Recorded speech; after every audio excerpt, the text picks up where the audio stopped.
everyone, and welcome back to my art channel. Today's letter is S for sand.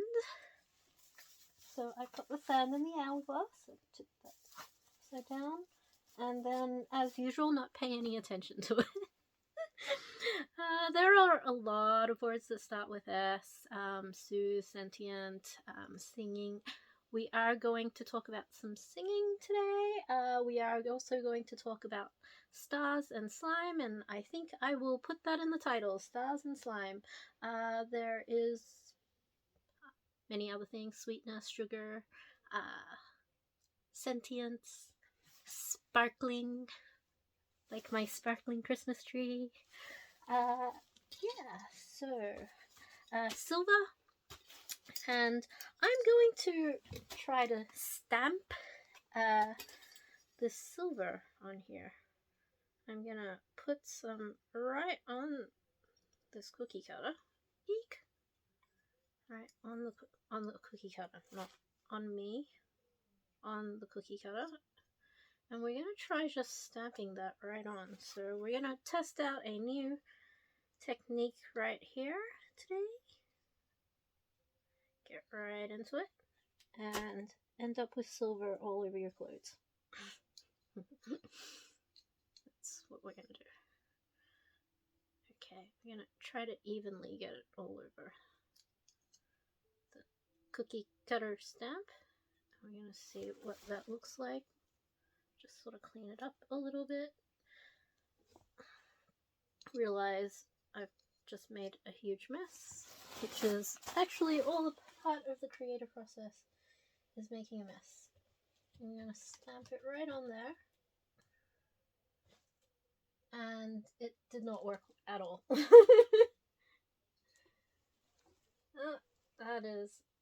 It was way too thin. I'll see if the other side, which is like, it's slightly thicker because, see that side's the thin side. It's slightly thicker because you're supposed to be able to press on it without cutting your hand, so maybe that might work.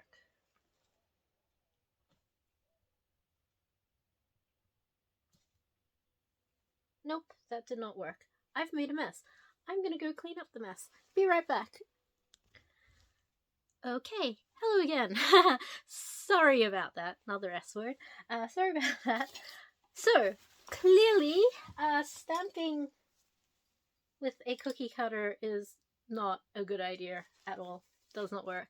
The edges of the thing are too slim. Thankfully, a good scrub with soap was all it needed to restore it back to being a cookie cutter that is safe to use for cookies. Yes. Another reason why I like working with acrylics is because they are actually non-toxic, so they are safe. Yes, so saved. I guess I should clean that up. I'm going to be lazy and use wet wipes.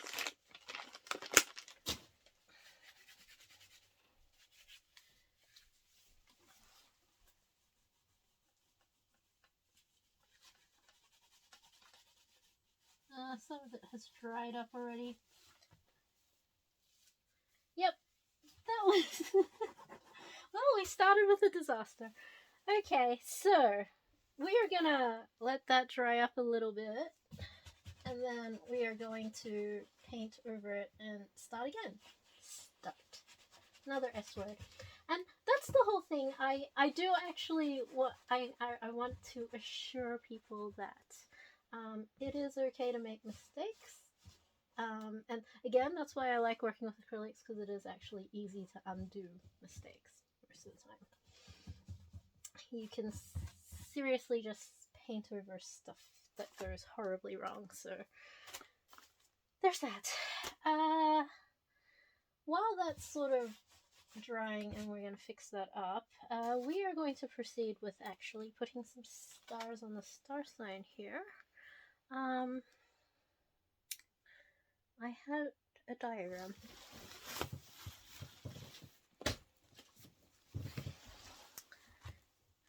diagram. I think I have literal. Ah, here we go. I have, yes, this cute little notebook with like a whole heap of star signs on it, which is kind of cute. There's Sagittarius, which is mine. And yeah, it's a cute little notebook that I saw that I was like, oh, that's kind of cool. And yeah, it has the star sign that I want to draw right here. So that's very helpful little reference there. And we are going to start with a small, probably not the smallest brush because that's probably a little too fine. We are going to go one up, actually maybe two up. I'm going to go two up. And we're going to go right into gold. Oh, actually, we're going to go right into gold. And we're going to start with, the biggest one is going to be right here in the middle of the Y. So I'll pop that star right in there. Now I'm just going to put a little blobby thing right there for the time being. And then we're going to tease that out so that it looks like it's sparkling. So we're going to start putting little points on it to make it sparkle. And I'm just going to dab one there, one right at the tip right here. Gold.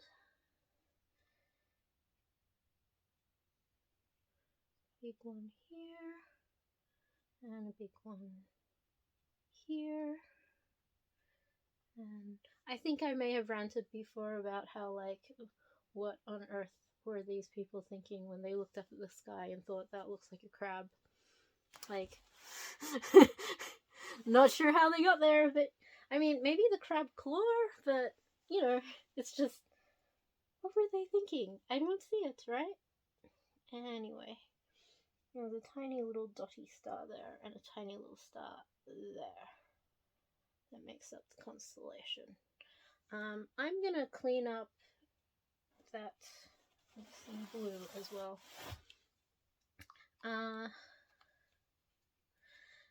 I mean, this is the thing, like, art is not an exact science. It's an approximative science, and I mean, it's but it's still a science. It is like, you still experiment, you still test things out, and you know, you see if it works and if it doesn't work, and it's okay if it doesn't work. It's very much okay. If it doesn't work, paint over it, start again.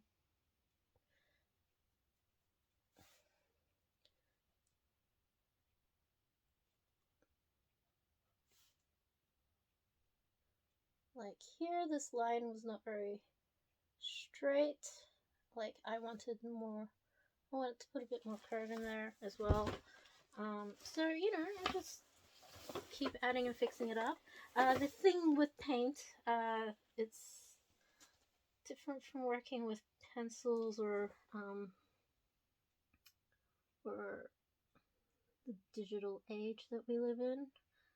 You do have to wait for the paint to dry, or your cleanup thing to dry first before you can proceed with the fixing up stuff. So I'm gonna make this a little chunkier, but I'm gonna thin it back down again when I paint over that part again, so that I get a nice round shape, because this shape is not quite as round as I wanted it initially.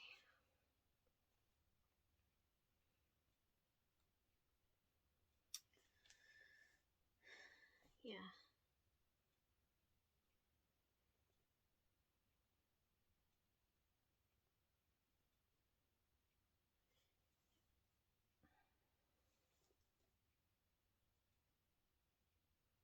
Yeah, I want very clean lines on this, actually.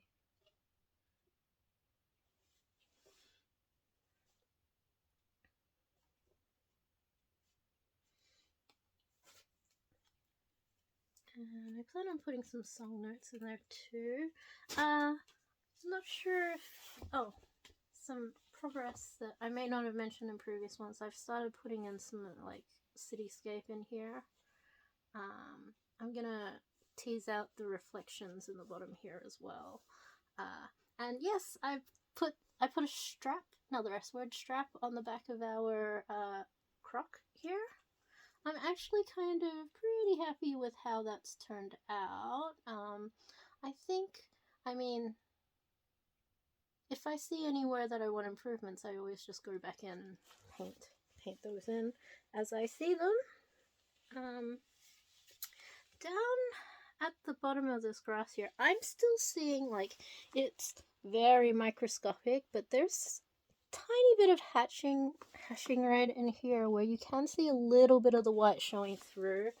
It's not really obvious unless you're like super up close like this, or you have like that extra color perception like I do, but it's there. So I'm just gonna go in again with like this gold and just sort of cover that up a bit.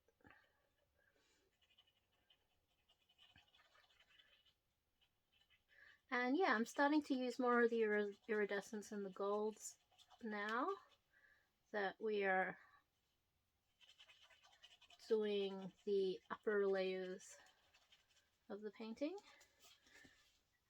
because you can see it's starting to add a little bit of shine in there. Again, I really liked how that iridescent green came through on the grass. I might come in a little lower here as well and put a few little sprites in there of the iridescent green, because that certainly came up very nicely.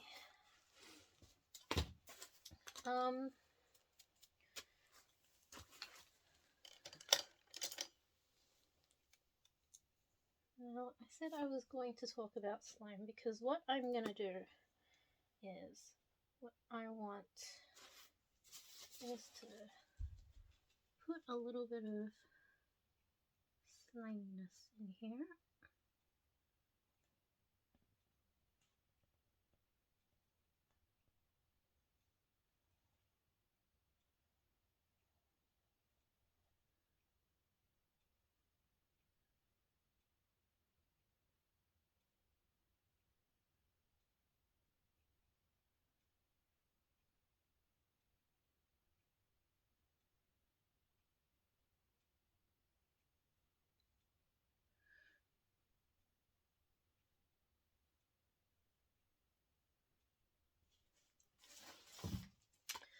I'm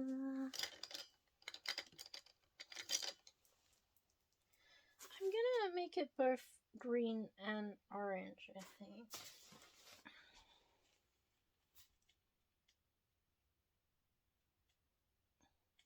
And I'm gonna clean up these edges of it with this rounded brush because I want it to be more fluid-ish, because that square brush makes it just sort of like come to a very abrupt square ending, and that does not look like slime.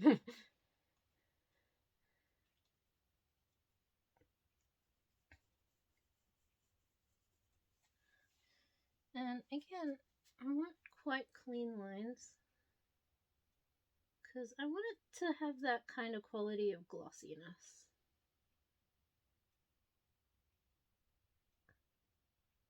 Like, I want the idea of it being a liquid. Like this, I want fluffy, like, and the grass tips pointy, like, so that they look like grass. And the slime, I want it more to look like liquid, so I really want to heap on a liquid as much as possible and just sort of tease it out so it looks like it's pretty liquid, like.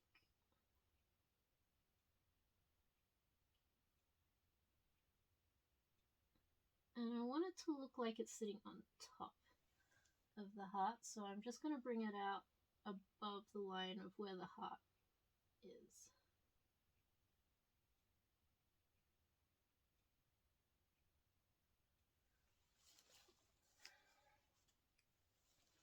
And again, this is the base coat.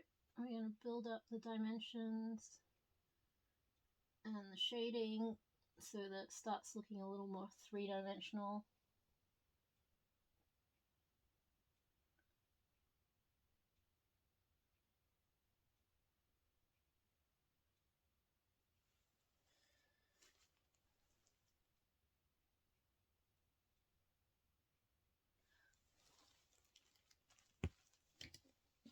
I'm going to start adding some water.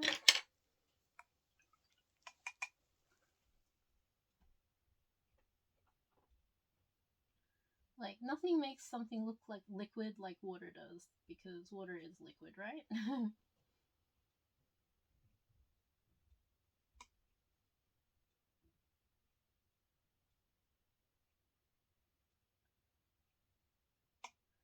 This is going to drip too much. I can feel it already.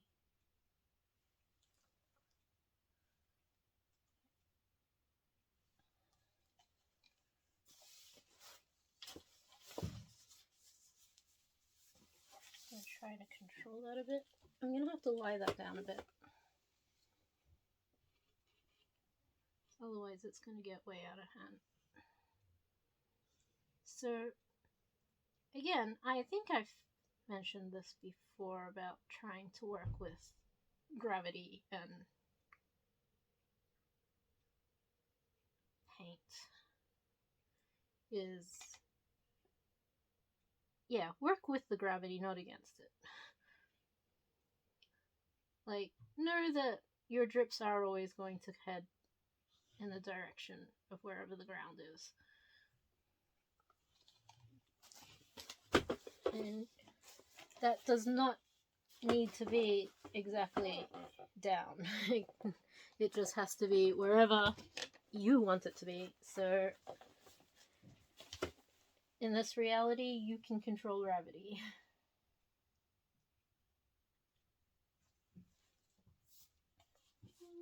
Let's see. How is it? I don't like that part there. Just gonna wipe that off with my finger. I don't like that part there.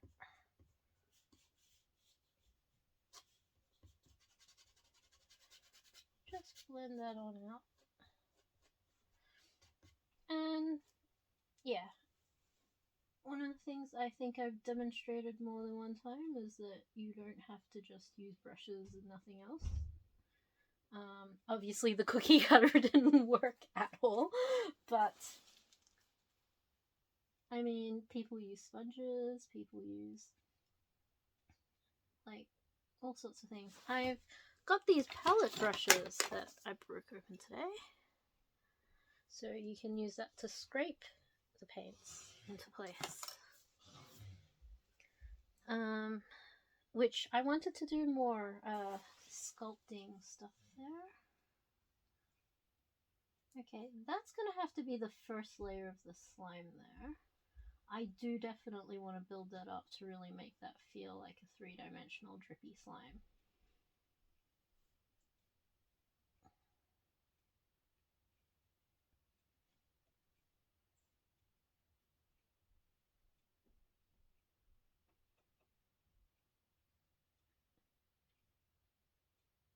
So I'm going to take some time to really smooth that out. That's definitely going to need some time to dry before I do the next part. So, since that's going to need to dry before I can do the next part, I'm actually going to put that aside to dry. And I'm going to start on a brand new canvas. Starting from new beginnings. I'm going to start with a nice broad brush for once. This is a new one. It came with that IKEA kit that I spoke about last time. And I am going to do 100% abstract, because, you know, it's my favorite kind of painting, actually. It's just, you get so much more freedom.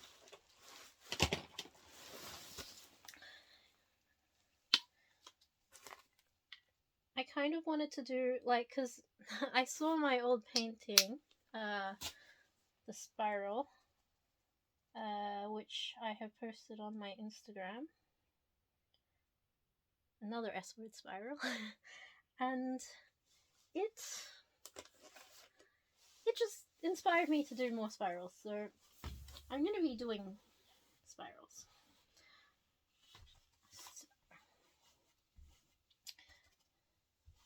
So this is, again, the base coat, so I'm just going to go right in here and try to fill up the space as much as possible. I'm just feeling the colors, so I'm like, yeah, let's just go wild with the pink. Pink is my favorite color after all. Let's go in there. Get right into the edges. I like to get into the edges.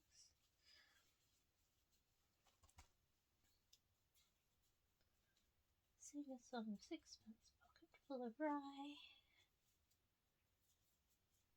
Sixpence.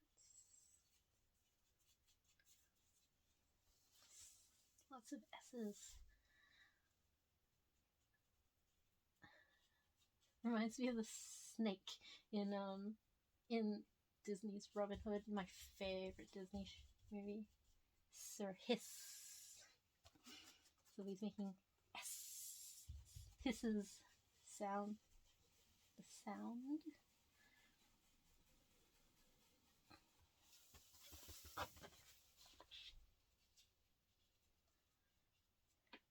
Yeah.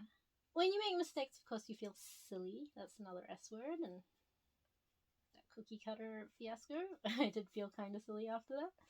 I was hoping that would actually work.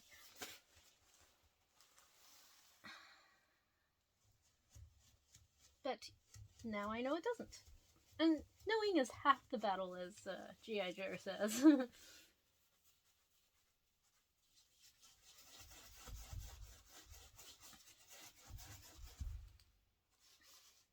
Okay. This is turning into not really a spiral as much as swirls. They're just swirls. Random swirls. As I said though, the plan is actually to go in on top of it and then do some spiral action. Yeah.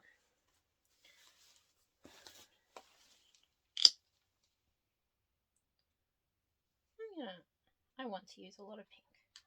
And again, I like that this one's pre-made. And this is a really nice shade too. I love it.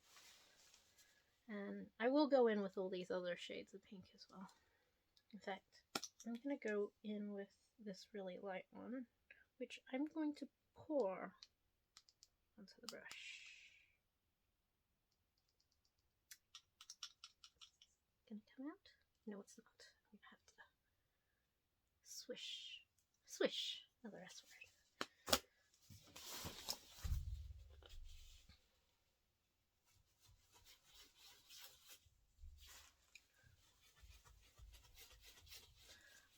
On my Twitter, I've been posting a song of the day every day. I do work as a wedding DJ, so there's lots of sappy love songs, sweet love songs.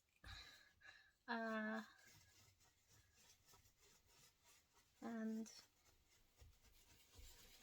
yeah. So yeah, if you want to check out my Twitter, again, it's Vixey. I just use my name for everything. Vixey is short for Victoria.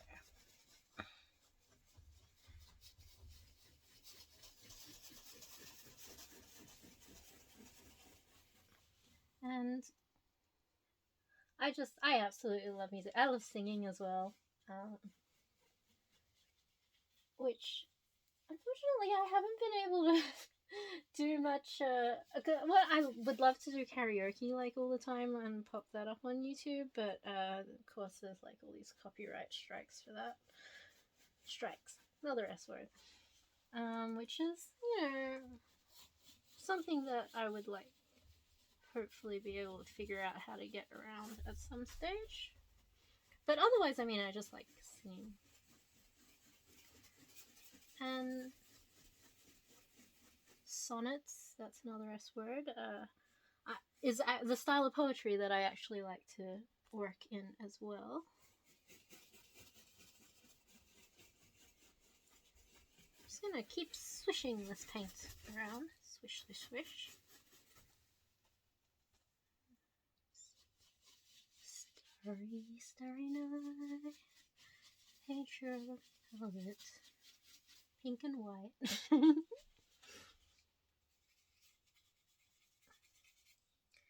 That is a beautiful painting, Starry Night.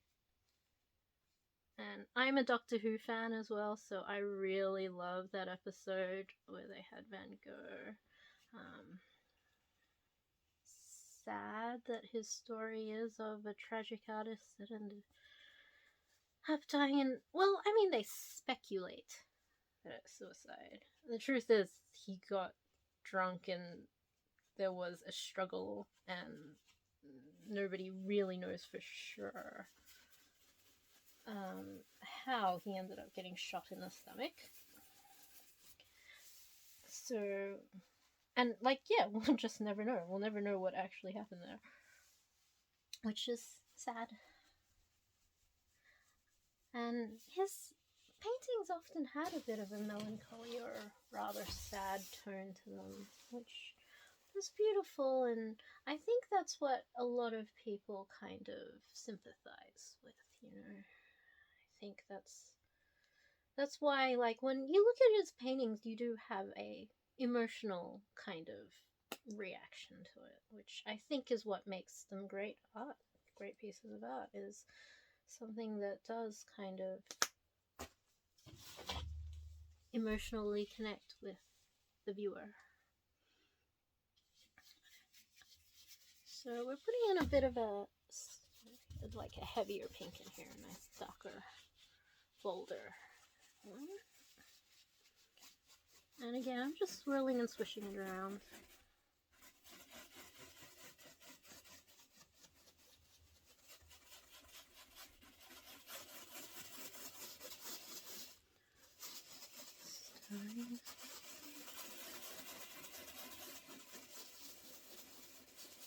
It's funny how that song says paint your palette blue and grey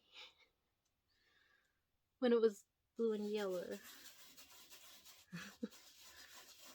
It wasn't like the song was actually inspired by the painting, and the painting is blue and yellow, not blue and grey.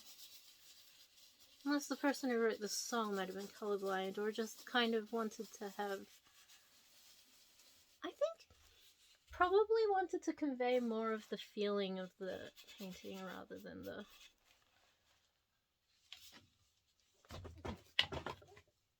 the empirical colors.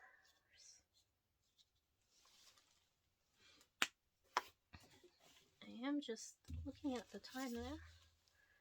But yes, songs do invoke emotions that, and I think that's what makes good art, whether it is a audio piece or a visual piece or both. It's something that you can connect to and sympathize with, or like empathize, and just make an emotional connection with. Like, I think that's what makes art. And I think it is more important to communicate the emotion than... But I do think that doing things in a technical way does help that a great deal. Like, I think if something is technically good, it does communicate more clearer than something that is not technically good.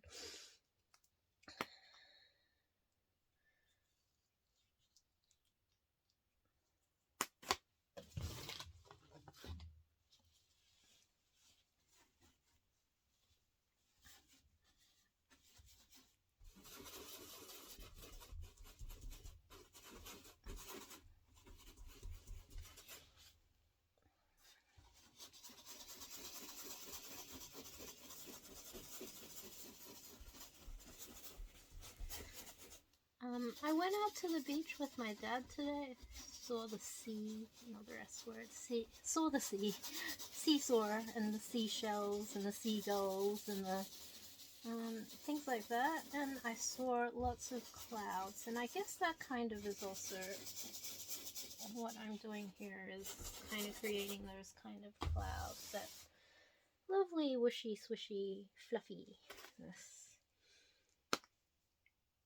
And I think, yeah, that a lot of, in abstract, a lot of it is very subconscious. You have something in the back of your mind just there, and it just sort of seeps out.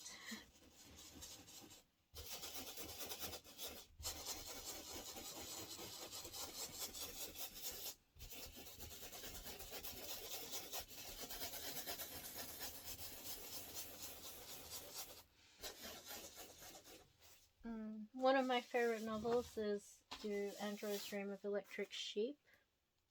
Another S word.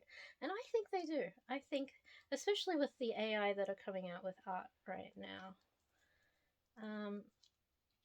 I think, I always said that it's like if they had like a sheep, if they had a picture of a sheep in their mind and they had an idea of electricity, and then they were defragging, and which is like basically reshuffling all your information and data into segments, and like reorganizing them, that it would be very possible that they would put sheep and electricity together and therefore dream about electric sheep.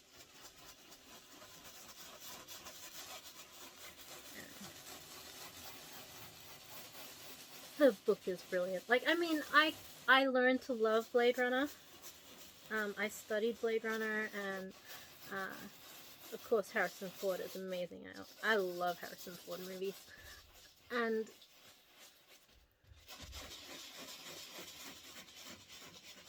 but the book is amazing. I gotta say, I love the book straight away when I read it. It was so good. And the vision I had in my head was totally different from the movie. Anywho, it seems we might have run out of time for this video today, so I'm going to wrap this up. It's been lovely chatting with everyone, and yeah, so stars and slime, that's what this video is going to be about. I'll see another S word, see you next time. See ya!